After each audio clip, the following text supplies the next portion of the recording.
Hello, everyone. I wanted to just say a little bit about arguments today. I mean, after all, one of the things, perhaps the main thing that you're doing when you look at these texts is try to figure out what the argument is.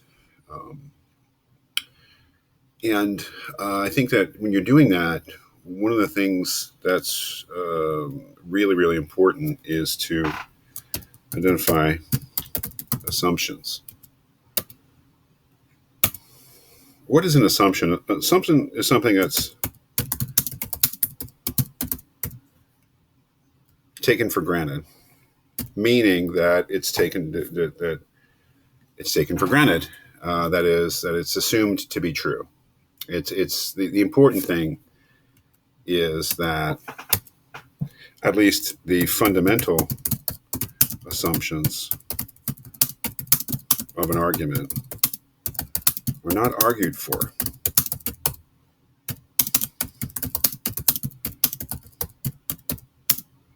There's no attempt to prove them.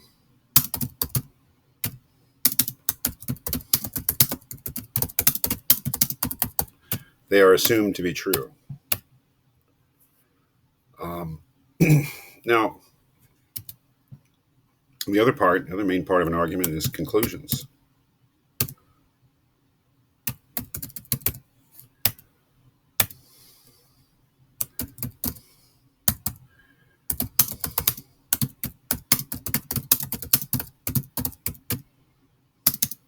They are not taken for granted.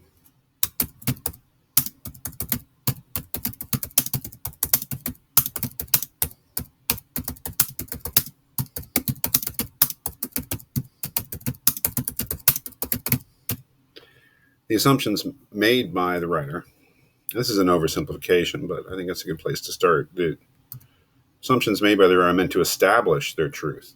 So what's very, very important, I think, and I think a difficult thing in real life, real world arguments to make this distinction. But remember, so I think one thing to keep in mind is that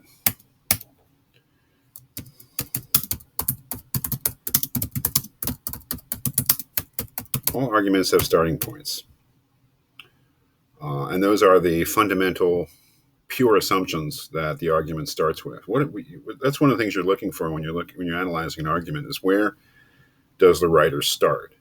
You have to start somewhere, and you can't prove everything that you say. You have to start with something that's not proved. You have to start with some idea or some claim, some assertion that's supposed to stand on its own because perhaps it's so obvious that the author doesn't think that it needs to be argued for. But one of the ways that we criticize arguments is we ask ourselves whether the starting points are evidently true or whether they're not evidently true and they should be argued for. That's one of the ways in which we can criticize an argument. If we take last week's argument as an example, Anselm's argument, we could start with something like this.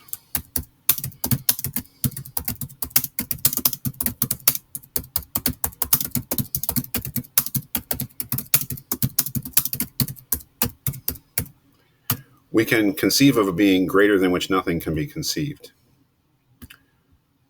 And of course, it's not exactly what he says, but I think it captures it. Could be put in a number of different ways. But I would say that's Anselm's starting point.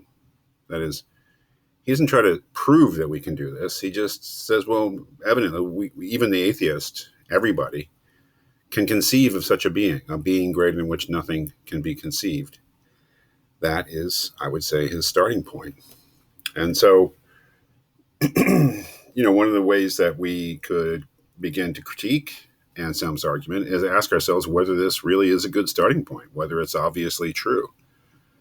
It's probably not obviously true that we can conceive of such a being greater than which nothing can be conceived. It's a pretty complicated assertion, so it may not be the greatest starting point. But you can see that this is how he begins his argument. How would he continue?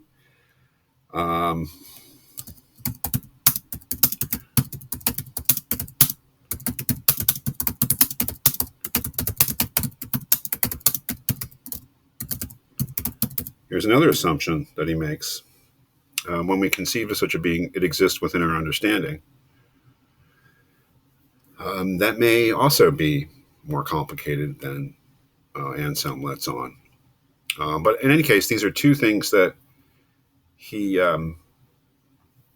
pretty much doesn't try to prove. Now, he does give us the analogy with the painter and tries to explain what he says, but he's not trying to prove what he says. I think he's trying to clarify what he says. And then the argument builds from there, right?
This is my version of his argument.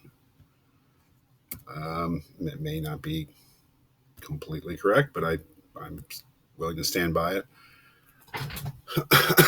It's a tough argument, and as you know, as I commented in the videos, I think people did a really admirable job in trying to comprehend this argument on a first try. But it's a complicated argument. But what I wanted to stress here was not anything particular about Anselm's argument, but just using an example of when we look at arguments, we're trying to make that differentiation between what is being used to prove something and what is being proved. And the things that are being used to prove something, they start with assumptions. For instance, this one here, that we can conceive of a being greater than which nothing can be conceived. That is an assumption that he makes, and an assumption that he needs to make in order to make his argument. And then this thing here, so such a being, that in which nothing greater can be conceived must exist in reality, is his conclusion. And the hard part is maybe already done. That is, if you identify where we're starting, the starting point, and you identify where we end up, then you've got a good structure for then filling in the intermediate steps, right? Which is also difficult, but at least you see what the puzzle is. You see what kind of solution you're looking for once you've identified the starting point of the argument and then the major conclusion of the argument. What you're really trying to do is say, well, how does he get from, let's say, point A, the assumption, to point B, the conclusion?